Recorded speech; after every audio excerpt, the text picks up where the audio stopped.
Liz Coley, and welcome back to Undercover Reading. We're reading The Captain's Kid right now. We're on Chapter 6, Part 2. I gave Karthik the excuse that I had a headache and didn't feel up to the lounge. The others were all there by now. I couldn't face them after the way I'd treated Audrey. He offered me a knowing, wry smile. Maybe you'd rather play Frontier World quietly in your room, yes? Frontier World? I'd scanned the game menu on SSIS, the ship's information system, but I didn't remember that one. All right, invitation only. Here, I'm sure a bunch of us will be on later. It's a multiplayer world-building thing, a favorite with us space brats since it relates to colonization. 3 seconds later, an invitation code appeared on my watchcom. Great, I'll check it out, I promised. It'll be small with just us onboard players, Karthik said. The lag time to EarthWeb and LunaWeb is unworkable, but just wait. Someday, someone will figure out faster-than-light instant communications, and we will have multi-system games. Faster-than-light communication for gaming? Now that would be brilliant! In my mind's eye, I saw millions of players joined up in a virtual world, becoming friends and neighbors across space. And why stop with Earth and Luna? We could reach across the light years to the colonies. It would be so different from the way things were now. The colonies lived in total isolation. Trips between them took months, messages plodded along at the speed of light. Imagine the possibilities of a galactic meetup with 400 worlds joined by instantaneous communication. Heading back to my room alone, I listened for footsteps behind me and whirled randomly every few seconds. Nope, no one followed. I found the V-set for my desk comp in a closed drawer, adjusted it for my big ears and fat head, and logged into a very familiar interface, a typical MPRG, except with more of a future spin than the usual medieval, Roman, terrorist, or paranormal. After glancing through the rules, I suspected that it really was a crowdsourcing program, snuck onto the system by SSC to develop and test models for planetary economic development. But still fun. I decided to start out as a shopkeeper on a rural planet. Under my avatar name of Middleman, I wandered around for a while getting the lay of the land, so to speak, and talking to other players, finding out what people had to sell and what they needed. The realism of the interface was great. I laughed when I found myself stepping around a steaming pile of manure, so vivid I could practically smell it. When I found a busy crossroads leading to 4 villages, I decided this was the place.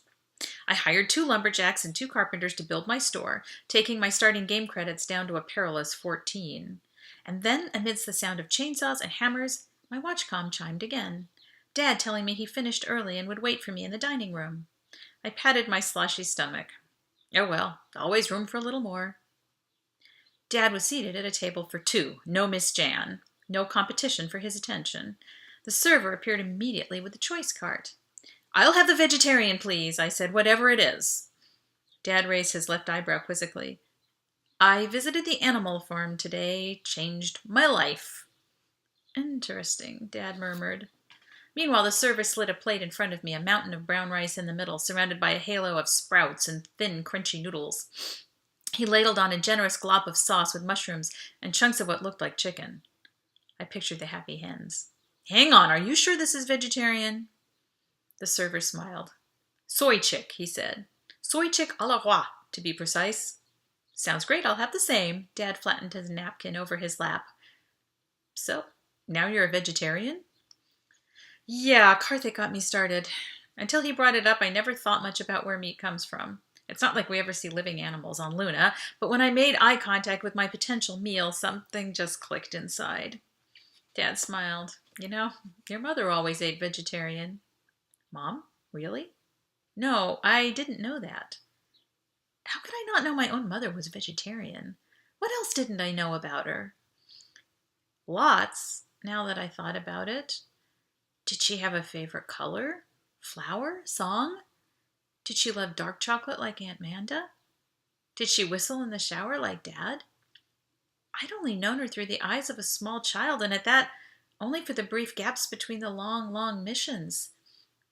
I could picture her blue eyes smiling, but who's the person behind the eyes? She had always just been Mom. There was lots I didn't know. Dad cleared his throat and I realized I drifted. I asked how your day was, he repeated.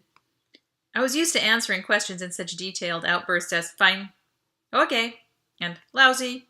Of course, lousy always led to follow-up questions, so I avoided that one. Well, aside from dietary life-changing, not much to report. Oh, and I don't think your security guy started yet. I haven't seen anyone watching me. Told you he was good. Dad laughed and patted my hair across the table. I'll keep you safe, kiddo. Believe me. I warmed for a moment, but under the glow, a flicker of discomfort pricked my stomach. I searched my mind for the reason. The possibilities took a number and lined up. Audrey, Mo, guinea pigs, saboteurs, Mom. Oh yeah, Esperanza. Dad, I ventured, do you know if the problems with Esperanza last time were also sabotage?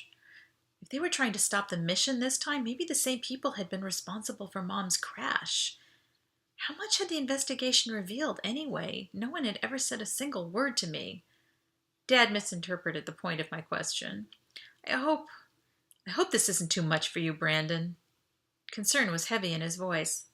No, Dad, it's fine. It all makes sense now why Masuna is on board. We're helping the Sequayunos and we're taking her home, right? Yes, indirectly. His father spoke softly for my ears only. If all goes well, we're bringing them all home. All? What do you mean? Masuna came to Earth to renegotiate the return of the Sequayunos to their native lands. Not exactly their native lands, though, I commented.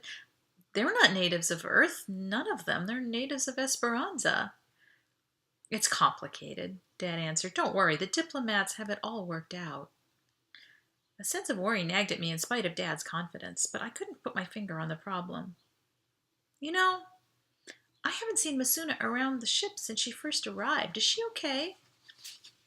Certainly she's fine. She keeps to her quarters, takes meals in her rooms. She's just concerned about disturbing the crew and kids. How's she going to disturb us? Dad's mouth tensed in a firm line. She's self-conscious about her genetic modifications. Earthers haven't been exposed to different-looking humans. Not everyone is so accepting. I blushed, remembering my first gut reaction on meeting her, my inner voice screaming, "Alien!" and my feet glued in place only by disciplined politeness.